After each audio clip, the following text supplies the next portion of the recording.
Hello there and welcome again to our Joyful Journey Canada.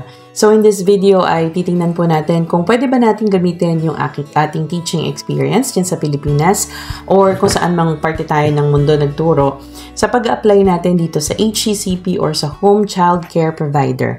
Okay, so disclaimer lang po muna, ako po ay hindi licensed na immigration consultant. So, sinishare ko lang po kung ano yung aking mga experiences and mga nababasa ko. Sometimes, tumitingin po ako ng mga ibang forums, tapos nagbabasa-basa ako doon. Tapos, like for example, itong specific na topic na to, no?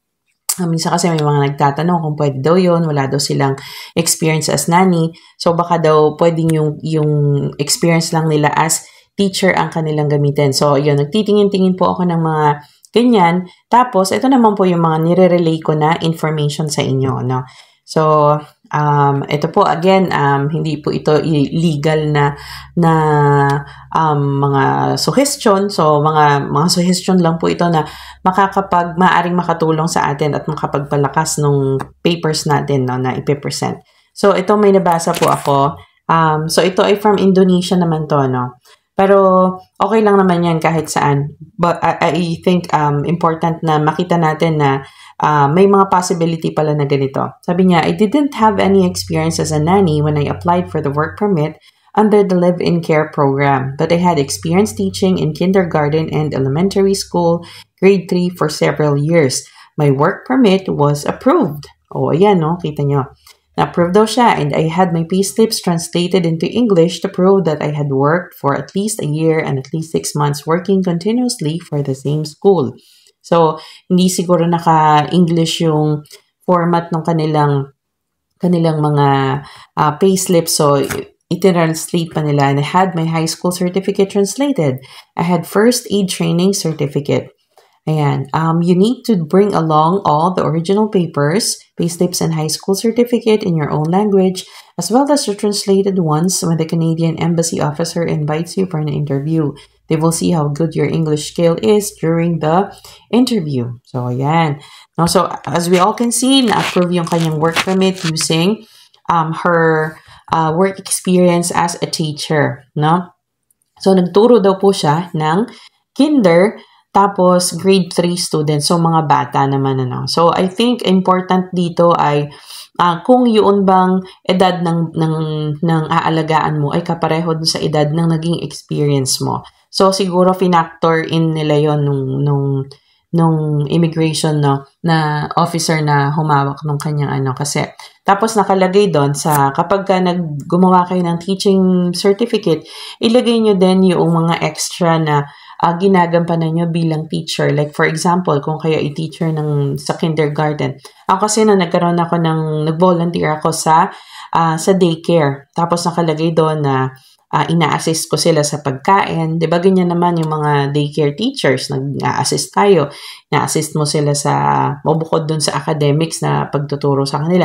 Tinuturuan mo sila sa yung pagsisinop ng mga things, mga stuff, pagdilinis after themselves, diba? Yung sa pag-toilet, yung mga ganyan, tinuturuan natin sila dyan. What else? Yung nagkukok ka para sa kanila kasi ilalagay ng employer mo, kailangan ang mga responsibilities mo ay ganito. Like for example, magkukok ka, i-assist mo sila sa ganyan. And what else? Yung reading stories, tutulungan mo sila sa kanilang, I don't know, kung ano pa yung ibang hahanapin ng ano mo, ng employer mo. Pwede niya sigurong hanapin na ikaw kailangan, gusto niya maturuan ng arts or ng music yung anak niya. So, kung kayo naman ay, halimbawa, like for example, ako, meron akong experience dyan kasi nagturo ako ng music and arts nung high school and saka ng swimming. Nilagay ko na rin yun doon sa aking certificate, no? So, I think, kumbaga, mas makikilala ka kasi ng immigration officer kapag pinakita mo kung ano ba yung mga capabilities mo, no, as a nanny, no. So ayun na nga. Tapos you have to provide yung mga not have to provide pero I believe nakakatulong talaga ito. Kasi although hindi stated doon sa mga hinahanap doon sa IRCC sa website niya, Pero, kami ay nag-provide kami ng child minding certificate, tsaka ng first aid certificate. So, ayan ako po kasi nag-aral ng caregiving course, 6 months yon. Tapos, nakapaloob doon yung child minding, yung first aid, yung sa pag-aayos ng bahay, di ba? May mga ganyang naka-include doon. As well as yung geriatric care, yung mga ganyan. Tapos yung sa mga pasyente, kasi nag-OJT din kami sa hospital, nag-OJT din kami sa sa institution sa mga matatanda, yung mga nag-aalaga. Tapos sa child minding, ganun din, nag-OJT din kami dyan.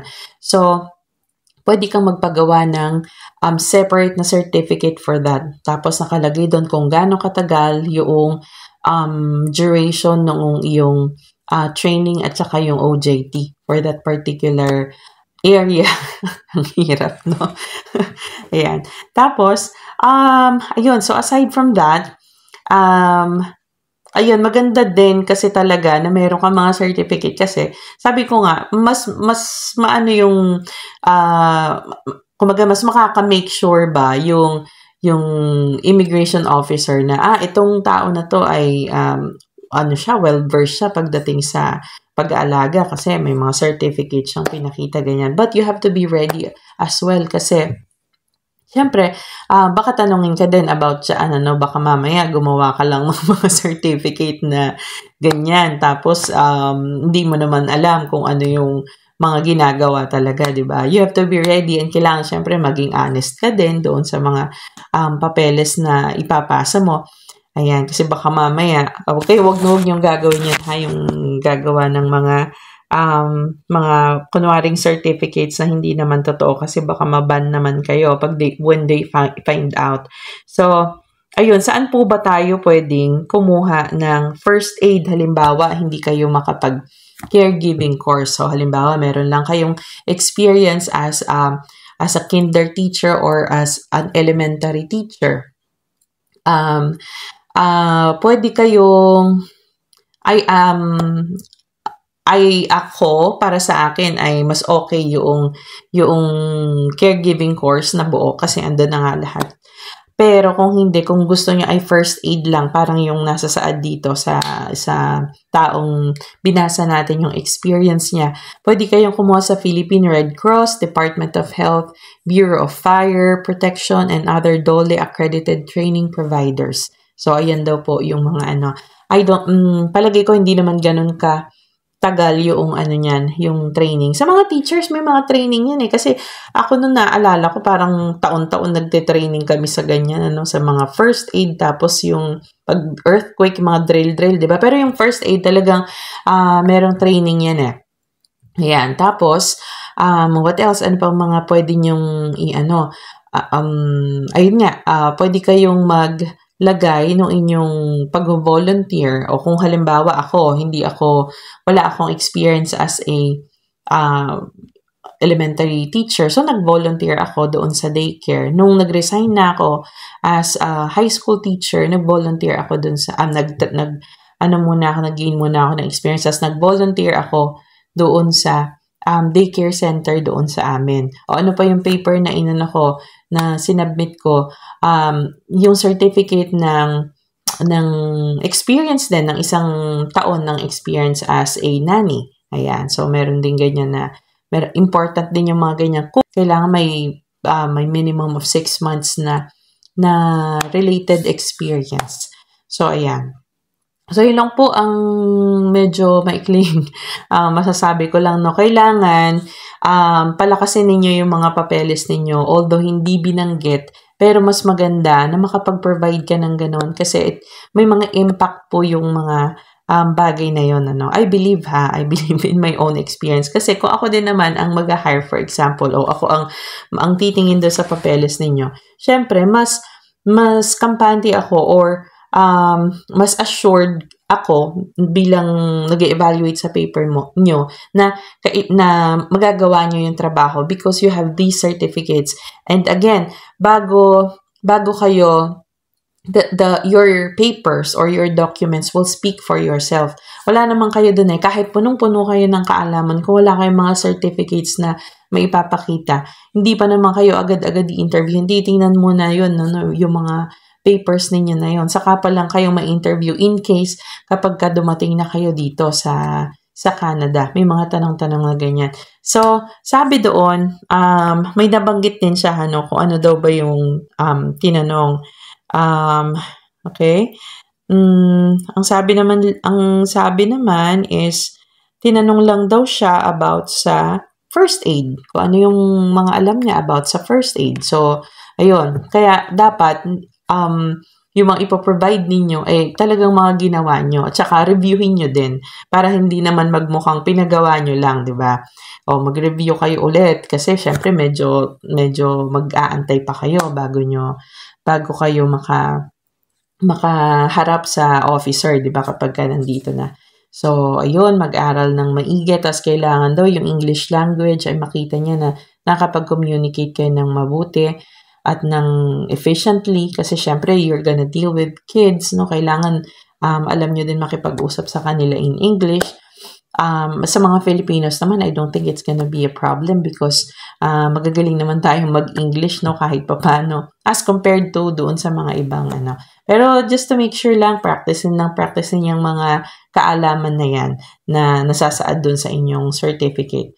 Tapos, kailangan din, binasa nyo yung job offer. Ganyan, kapag tatanungin na kayo doon sa ano, kailangan kabisado nyo yan. Tatanungin kayo, ilang hours a week ba kayo magtatrabaho? Dapat alam nyo yan. Ilang ano ba kayo? Yung kano ba yung susweldohin mo, supposedly. Mga ganyan. Ano ba yung mga trabaho mo bilang home child care provider or bilang HSW. Nandun kasi sa contract yon, kailangan alam niyo yung mga sinasaad dun sa inyong kontrata. Para nang sa ganun, makikita or you can prove to the officer na aware kayo, alam ninyo kung ano yung pinapasok ninyo, ano. So, ayan. So, I hope everybody's doing great. Sana na may natutunan po kayo dito sa ating maikling video. And I pray na magkatotoo ang ating mga pinapangarap. Yung mga nag-aantay na ma-PR, sana naman ma-PR na din under this program. And yung mga papunta dito sa mga susunod na panahon, I hope ay ma-achieve ninyo ang inyong dream, ma-reach ninyo. Ayan. I hope everybody's safe. And God bless as always. Thank you for watching. Bye.